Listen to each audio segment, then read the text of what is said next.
시청자 여러분 안녕하십니까? 7시 뉴스 제주 시작합니다. 코로나19에 확진되면 일정 기간 자가격리를 해야 하는 만큼 경제활동에 상당한 제약이 있는데요. 최근 코로나19 폭증세에 방역 업무가 과중되면서 엉뚱한 사람에게 확진을 통보하는 황당한 일도 나타나고 있습니다. 신익환 기자가 보도합니다.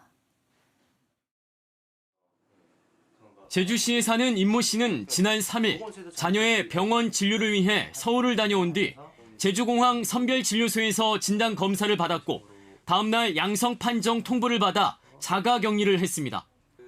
음성 판정을 받은 아내와 아이도 집에서 격리를 해야 했는데 알고 보니 이름이 같은 다른 사람에게 보낼 확진 통보를 보건소에서 임 씨에게 보낸 겁니다. 동명이인하고 고유의 주민번호가 있는데 그걸 틀려서 보낼 수 있냐. 왜냐면 이게 사람이 생계가 달린 문제인데 그 일주일에 쉰다는 자체가.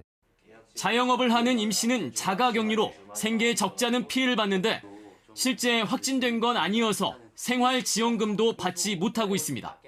코로나 양성이 확진을 하면 보건소에서 음식도 갖다 주고 뭐 저희가 나중에 가서 이게 청구할 수 있는 부분도 있는데 솔직히 그것도 못 받잖아요. 왜냐면 저희 증빙자료도 없고 저 같은 경우는. 해당 보건소는 당시 하루 확진자가 1,000명대에서 3,000명대로 급증하면서 한정된 인원으로 확진자 관리에 어려움이 커 발생한 실수라고 해명했습니다.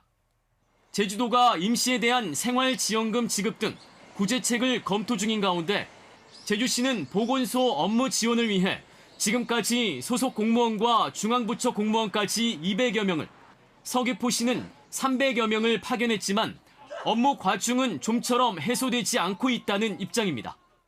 하지만 확진 통보를 받을 경우 당사자가 져야 할 피해가 적지 않은 만큼 확진자 관리에 누수는 없는지 점검이 필요한 시점입니다. KBS 뉴스 신익환입니다.